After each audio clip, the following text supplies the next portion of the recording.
So, the second round of the PT World Cup darts begins, the knockout stages begins today with the afternoon and evening session where we will see the top 4 seeds come into this tournament, which is England, Wales, Scotland and Netherlands. They'll all enter the competition because they already had a bye to the knockout stages because of being the top 4 seeds. So yes, let's straight into it. So starting off then with Czech Republic and Sweden. Obviously it's first to 8 years now in terms of the knockout stages. Sweden pretty much eased through their group, didn't they? As did Czech Republic as well. I think it's going to be one of them pick-em games for me. Very close game. Not much at all between the two of them. But I've edged towards Czech Republic winning 8-6 against Sweden. Up next then, we've got Austria against Chinese Taipei. Chinese Taipei, who have been the surprise parties of the tournament, haven't they? Coming through their group of Republic of Ireland and Lithuania, who are both teams who are no muds either. Lithuania with their experience, with Gavalastis and Balastis, and Republic of Ireland former finalists of this tournament as well. And Chinese Taipei came through that causing one of the biggest upsets in World Cup of Darts history with a win over Republic of Ireland. And it's their debut. It's Chinese Taipei's debut as well. Against all the odds, 12-5 in the knockout stages. Unfortunately for them, I think this will be a step too far for them. Because I do think Austria's partnership is quite strong in it with Mensa Suljovic and while we talk with Reeders. I just think Mensa Suljovic has got that whole experience, hasn't he? Got that whole experience as well. Well experienced player. And I think Austria will get the win. 8-4 against Chinese Taipei, in my opinion. But just watch Chinese Taipei go through to quarterfinals. It'd just be mental, won't it?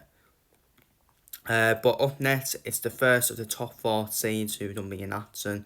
It's Scotland, which obviously has a pairing of Peter White and Darry Anderson, who have won this tournament before, up against the Poland pairing of Christopher Tatsi and Wada Sedansi. I think Poland can cause a few problems for Scotland with their solid partnership. But I just think Scotland on paper will be too much in the end for Poland. Darry Anderson, one of the best players on the floor this year and the past year as well, you have to say. Getting back to the Darry Anderson we know. Peter White, different type of form to Darry Anderson, complete contracts. Been struggling for the last couple of years now, Peter White, with his form. But I genuinely believe this could be the tournament for Peter White where we see the best of Peter White and Darry Anderson combined together. They were my winners at the start of the tournament. With Darren Price now pulling out for Wales, for me, in my eyes, I think Scotland are favourites for me. I don't know where everyone's getting England favourites from. I know England if England turn up with Luke Humphries and Michael Smith, then yeah, it's an unstoppable partnership, definitely. But Michael Smith has struggled in a doubles format and in a pairs format, which is why I still go for Scotland as my favourites, because they've got that experience of winning it. But I am going for Scotland to get the win over Poland, 8-4 in my opinion. Up next is Italy against Australia. I think that's the first time Italy have reached the knockout stages of the World Cup of Darts. The partnership of course got Marcelo Tuetta, who is a top card holder, the first Italian top card holder as well. For Italy, quality player Marcelo Tuetta. Up against the 2022 champions Australia, was obviously a pairing of Damon Hector and Simon Whitlock. They had a bit of a tough group, didn't they? Japan straight through against Japan 4-3 and got the job done in the end against Hong Kong 4-2.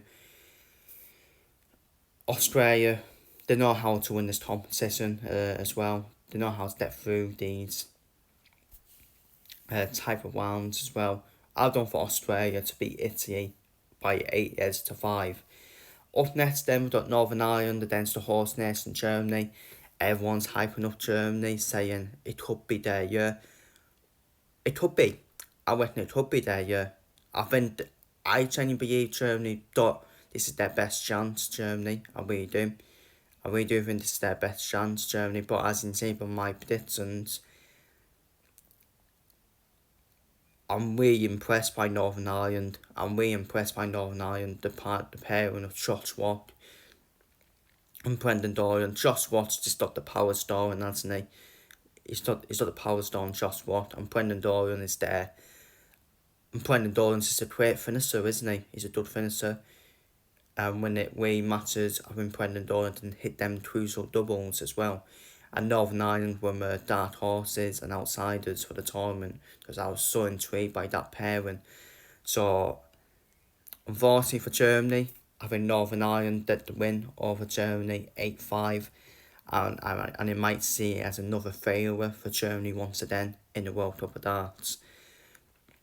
But it's one of them. It depends. It is one of them for me. It would be a close game, but I just think Josh Watt's power stolen would be too much for Clemens and Schindler, in my opinion. Up next is England against France. It's England's first day of the World Cup of Darts. Up against France, who I picked to be my surprise package. Even though they're not really surprise package, really, because they reached quarterfinals last year. And but yeah, for me, the French got a good partnership with Thibaut Courtois and Serge Aurier. But for me, I still expect England to be too much for France in this game with Humphries and Michael Smith. And I'm going to go for an 8-4 win for England against France. Up next is Wales against Croatia. It's Wales' first game of the tournament as they enter the knockout stages up against Croatia, who I've been impressed by. Been impressed by Croatia as well. Boris Krisma and I've forgotten his name. The Fatsat. The fifth fact. Yeah, that's how you pronounce it. The fifth fact.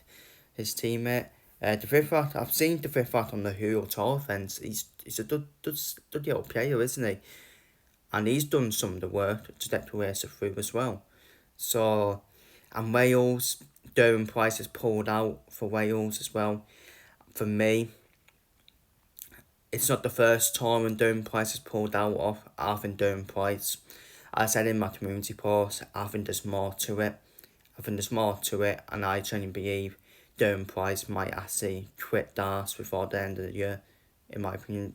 I think the upcoming World Darts Championship will be his last World Darts Championship for me, and it's probably his last darts tournament, which is a real shame because he's not really getting the respect he deserves, Darren Price. But people respect Adrian Lewis for being a back-to-back world champion, but yet Darren Price has done more, has won more trophies, and was dedicated as well. So it's one of them, and it's a new partnership for Wales, and that's where I think they may struggle. So I've gone for Croatia to win 8-6 over Wales, and also Johnny Caton's not in the creators of form either. So I've gone for Croatia to knock out a top 4 seed in Wales 8-6. And finally, Netherlands against Belgium. Netherlands got Mike van der and Danny Noppert. Dimitri Vandenberg and Tim Ivers seem to put their differences away at the moment as they obviously tried Belgium through to the knockout stages. But this is a tough draw for Belgium. This is a tough draw, especially if Danny Noppert can turn up in a pairs format as well alongside Van Duren. I've done for Netherlands to beat Belgium. I have done for Netherlands to beat Belgium by 8-5. So they are my second round predictions for PDC World Cup of Darts. Feel free to leave your predictions down below in the comments, and I will be back with my Taro tip review as my Taro tips have arrived. So take care, stay safe, and see you later.